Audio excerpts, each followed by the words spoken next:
Travis Reier and Charlie Potter of the BamaOnline.com staff with another edition of Instant Analysis, this one outside Friday's practice on the University of Alabama campus, practice number 2 of Fall Camp 2015, Charlie, and we were both in there for the allotted viewing periods and try to take away what we can during that short period of time. But again, a lot of focus because we didn't have the split squad practices to sort of give us a little more time.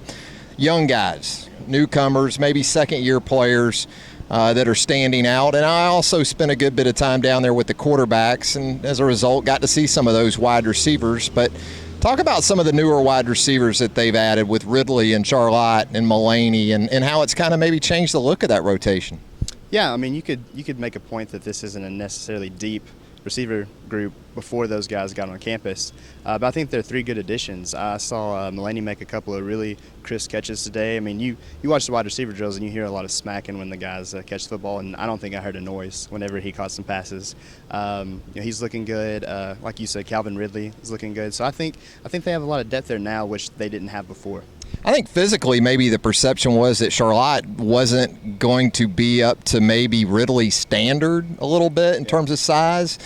They look pretty comparable to me, and I was really impressed with Charlotte in terms of his size and his speed and quickness. Again, it's just individual drills. They're coming out of breaks. You're trying to draw conclusions from a little bit. But, yeah, I wouldn't say shocked because I kind of had expectations for him coming into this.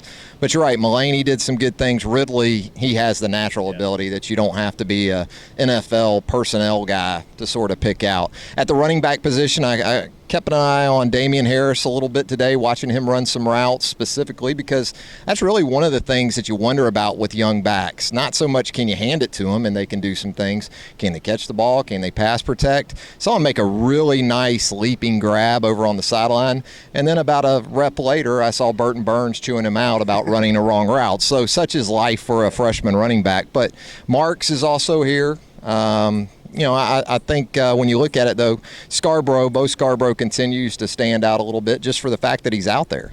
Yeah, I mean, still, again, the fact that he's out there is unbelievable. And today it looked like, I mean, he's still limited wearing the black jersey and a knee brace, but he doesn't look like much is holding him back. I mean, we won't see him on the field for a while because of the suspension and everything. But, I mean, Bo's the real deal. I mean, there's no doubt about that. If you would have told me that he was injured, I would have thought that it was something minor, not an ACL tear that happened, only a few months ago. So it's really incredible what he's doing. Quarterbacks kind of moving back towards those guys again. Spent some time down there with them. Everybody looks good on the second day of practice. I do think, though, in terms of a year ago compared to now, Jacob Coker's obviously at a comfort level that wasn't there from the outset of last year's fall camp. Mechanically looks as if he shortened some things up, maybe cleaned up some things, not as long of a stride, but still hard to tell. It really is a group. When you watch them, you can't differentiate physically much between the 5 guys that are in it. No, you can't. But like you said, I think that Jake Coker, you could tell he's been in the program a little bit. He doesn't look necessarily as awkward as he might have when he got here. He's making tighter throws. He just looks like a guy that knows that this is his time. He hasn't done anything to wow us, and we obviously don't have enough time to be wowed in those brief viewing periods. But, I mean, you can tell he's a guy that knows that the time is now to make a move. Kind of watched the secondary a little bit today with some interesting comments yesterday from Nick Saban regarding Tony Brown and sort of where he's at. Really the cornerback position in general.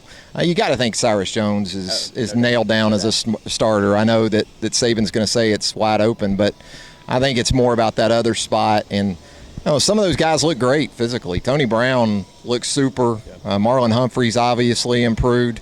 But there's some guys that just won't go away, like Bradley Sylvie and Maurice Smith, that are still right there at the top of that rotation when you talk about drill work. Yeah. Well, today, just in what we saw, and that could change, obviously, after we left, but it was Cyrus Jones and Tony Brown out there, just like it was yesterday. And like I said, that's not necessarily how they practiced the whole time, but the top 2 corners were Cyrus and Tony.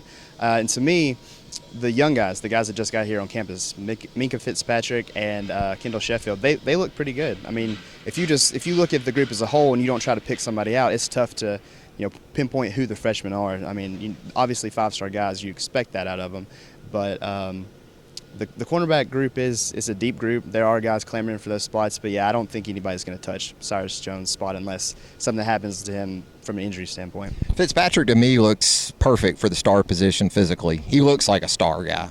Not necessarily a safety, not necessarily a corner, not a tweener either. I think he could do well at either spot, but just looking at him initially, that kind of came to mind with him. At the safety position, saw Mel Tucker out there today, the new secondary coach, really repping up some guys. It looked like some box stuff that they were working on. Sean Burgess-Becker, the true freshman out there, also Geno Smith.